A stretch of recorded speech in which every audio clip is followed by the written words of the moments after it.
جہاں اور مرد نماز سے دور ہے، میری مائیں اور بہنیں بھی کوسوں دور ہے۔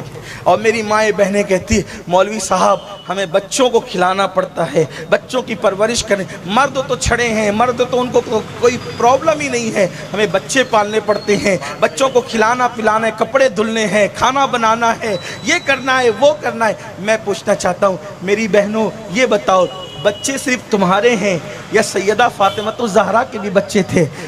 چھوٹی سی عمر میں، اتنی چھوٹی سی عمر تھی، چھوٹی سی عمر میں اللہ نے 5-6 بچوں سے نوازا تھا، ہر بچے کی خدمت کرتی تھی، لیکن کبھی نماز نہیں چھوٹتی تھی۔ بلکہ آپ کو بتاؤں، اللہ اکبر، آج تو گھر گھر جو ہے وہ نل بنے ہوئے ہیں، نلوں میں پانی آتا ہے، قریب قریب کنویں ہیں، اور پھر آٹا بھی چھوٹے چھوٹے دیہاتوں میں، بلکہ آج تو فقیروں کے یہاں جو بھیک مانگتے ہیں ان کے یہاں بھی آٹا پیس کر کے آتا ہے، فقیر کی بیوی کو بھی آٹا پیسنا نہیں پڑتا ہے نا۔ لیکن اللہ اکبر، سیدہ فاطمہ اپنے ہاتھوں سے چکی چلاتی تھی، اپنے ہاتھوں، کتنی مصروف زندگی تھی، اپنے ہاتھوں سے چکی۔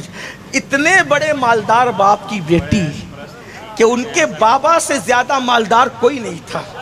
لوگ کہتے ہیں کہ مالدار باپ کی بیٹیاں بڑے عیش پرست ہوتی ہے، لیکن میں کہتا ہوں سب ایسی نہیں ہوتی۔ واللہ سیدہ فاطمہ کے بابا سے بڑا مالدار کوئی ہو نہیں سکتا، کیونکہ کسی کا باپ کھیت کا مالک، کسی کا باپ زمین کا مالک، کسی کا باپ گاؤں کا مالک، کسی کا باپ جاگیر کا مالک۔ سیدہ فاطمہ کے بابا وہ تھے جسے اللہ نے آسمان سے لے کے زمین تک کے ہر چیز کا مالک بنایا تھا، حتیٰ کہ اللہ نے انہیں جنت کا مالک بنا دیا تھا۔ خالق کل آپ کو مالک کل بنا دیا، دونوں جہاں ہیں آپ کے قبضہ و اختیار۔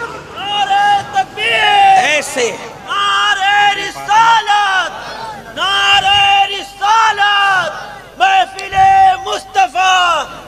ایسے مالدار باپ کی بیٹی، ایسے مالدار باپ کی بیٹی، ایسے دولت مند باپ کی بیٹی، جس کے بارے میں میرے امام نے کہا آسماں خان، زمین خان، زمانہ مہمان، صاحب خانہ لقب کس کا ہے تیرا تیرا۔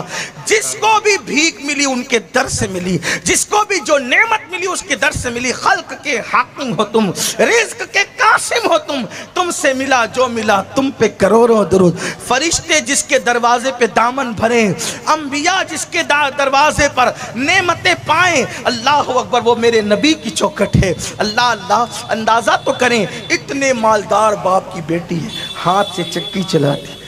سرکار مولا کائنات فرماتے ہیں فاطمہ کو چکی چلاتے چلاتے ہاتھوں میں گٹے پڑ گئے، ہاتھوں میں چھالے پڑ گئے تھے، چھالے گٹے پڑ گئے تھے۔ اور فرماتے ہیں جب پانی بھر کر اپنی پیٹھ پر مشکیزہ رکھ کر لاتی تھی تو پانی پیٹھ پر رکھ کر لانے کی وجہ سے پیٹھ پر مشکیزے کے کالے نشان پڑ گئے تھے۔ یہ تھی ان کی زندگی، اور حال کیا تھا؟ نماز تو نماز ہے، فرض تو فرض ہے، واجبات تو واجبات ہیں، تہجد ہو یا رات کی عبادت ہو۔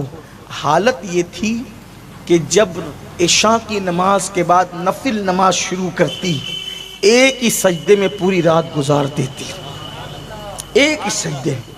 اور جب صبح ہوتی نماز جلدی سے مکمل کرتی، اور صبح ہوتی تو کہتی اللہ تو نے رات اتنی چھوٹی بنائی، اتنی چھوٹی تو نے رات بنائی کہ فاطمہ دل کھول کے سجدہ نہ کر سکے، کوئی رات ایسی بڑی دے دے کہ فاطمہ دل کھول کر دل کے ارمانوں کے ساتھ سجدہ کر لے۔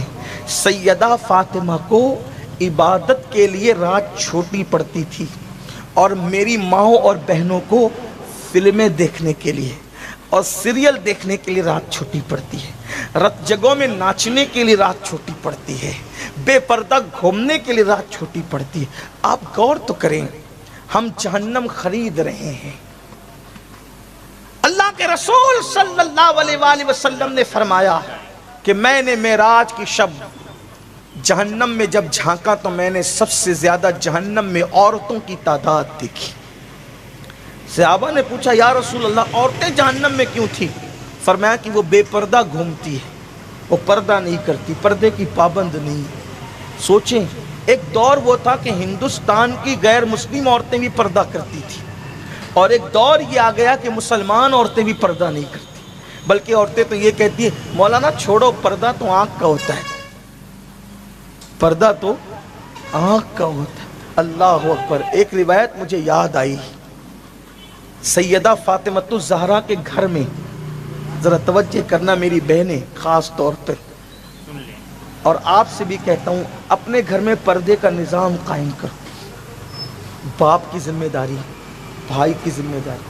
دیکھو اپنا صرف نیک بن جانا ہمیں نجات نہیں دلا سکتا جب تک گھر میں ہم اسلامی ماحول قائم نہ کریں، بلکہ میرے آقا کا فرمان یہ ہے جس گھر کی عورتیں بے پردہ رہتی ہو اور اس گھر کے مرد مثلاً بھائی باپ شوہر ان عورتوں کو بے پردگی سے منع نہیں کرتے، وہ مرد دیوس ہے، دیوس۔ اللہ نہ ان کی نمازیں قبول کرتا ہے نہ ان کی دعائیں قبول کرتا ہے۔ یعنی جس گھر کی عورتیں بے پردہ گھومے گی اس گھر کے مرد اگر ان کو منع نہ کریں، اللہ نہ ان کی نمازیں قبول کرے نہ ان کی دعائیں قبول کرے۔ آج سب کو شکایت ہے ہماری دعا قبول نہیں ہوتی۔ تیری بیٹی بے پردہ تو نہیں گھومتی، تیری بہن بے پردہ تو نہیں گھومتی، تیری بیوی بے پردہ تو نہیں گھومتی، کیا ہو گیا؟ دین سے دور ہو گئے، آخرت کی فکر بھول گئے، اللہ کے عذاب کو بھول گئے، اللہ کے عذاب کو کہانی قصہ سمجھنے لگے، واعظ و نصیحت کی محفل میں ہنسنے ہنسانے کی بات کرنے لگے۔ نہیں، مرنا ہے، آخر موت ہے، اللہ کو منہ دکھانا ہے۔ مسلمان ہو تو اسلام پر چلو، اللہ رسول کی بات مانو، اپنی مرضی کے مطابق مت چلو۔ ایک مرتبہ سیدہ فاطمۃ الزہرا کے گھر اللہ کے رسول تشریف لائے، ساتھ میں نابینا صحابی تھے۔ نابینا صحابی گھر میں آئے، سیدہ فاطمۃ الزہرا کسی پردے کے پیچھے چھپ گئی۔ اللہ کے رسول نے امتحان لینے کے لیے کہا بیٹی فاطمہ کس سے چھپ رہی ہو؟ اشارہ کر کے کہا ان سے، تاکہ ان کا دل بھی نہ ٹوٹے، ان سے۔ ارشاد ہوا یہ تو نابینا ہے۔ عرض کرتی آقا یہ نابینا ہے، میں تو نابینا نہیں ہوں، میں نابینا نہیں ہوں، اس لیے ان سے پردہ کر رہی ہوں۔ اندازہ کریں، غور فرمائیں، یہ مزاج تھا سیدہ کائنات کا۔ بلکہ سیدہ پاک کی شان یہ ہے، امام اہل سنت سیدی اعلیٰ حضرت نے تو یہاں تک لکھا ہے کہ سیدہ فاطمۃ الزہرا کے سر کی چادر کو، سر کے دوپٹے کو، مرد تو مرد ہے، مرد تو مرد ہے۔ السلام علیکم ناظرین، امید کرتا ہوں خیر عافیت سے۔ ویڈیو کو اگر شروع سے لے کر آخر تک دیکھے ہوں گے تو آپ کو ساری چیزیں پتہ چل گیا ہوگا۔ نماز سے پنجگانہ پڑھنا کیوں ضروری ہے؟ لوگ بہانے بناتے ہیں ہمارے تو بچے ہیں، مرد حضرات تو یہ سوچ لیے ہیں کہ میرے اوپر تو فرض ہے۔ دوستو یاد رکھو میدان محشر میں سب سے پہلے اگر کسی چیز کی پوچھ ہوگی تو وہ ہے نماز۔ اگر نماز آپ نہیں پڑھتے ہیں تو آپ دونوں جہاں میں ناکامیاب ہوتے ہوئے نظر آئیں گے، کامیابی کی منزل نہیں۔ لوگ تعویذ بنواتے پھرتے ہیں، کہتے ہیں حضرت ہمارے تو کام ہی دھندا نہیں چل رہا ہے، تو ہمارے کاروبار میں خیر و برکت ہی نہیں ہے، ہمارا بچہ تو کچھ سنتا ہی نہیں ہے، ہم دکان میں جاتے ہیں دکان سے ایسے خالی لوٹ جاتے ہیں۔ دوستو اس کا صرف اور صرف نتیجہ ہے نماز چھوڑنا، اور نماز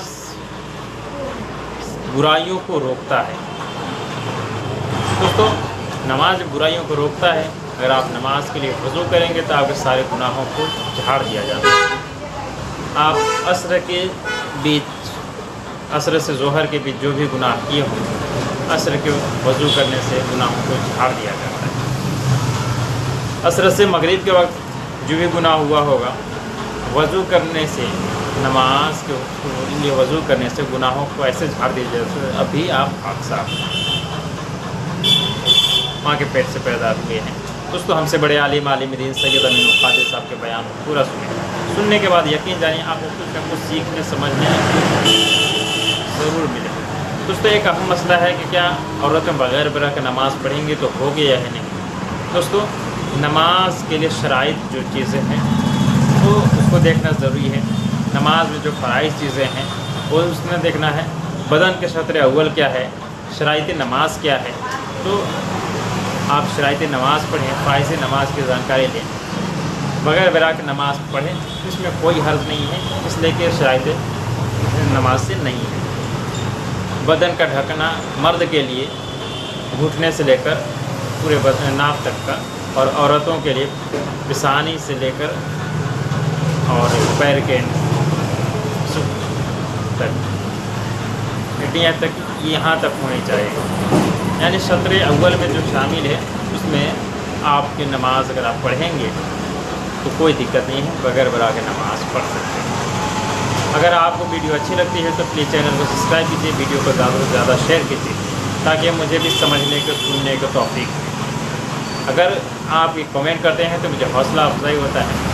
میں آپ کو بس کچھ نہ کچھ اس وجہ سے سکھانے کی کوشش کرتا ہوں کہ اگر آپ نماز کے لیے صرف وضو کر کے آپ اگر مصلی پہ چل جاتے ہیں، میرا مقصد ہے صرف مصلی تک لے جانا، لیکن خدا کنٹینیو کرا سکتا ہے. تھینک یو سو مچ. پھر ملتے ہیں کسی نیکسٹ ویڈیو.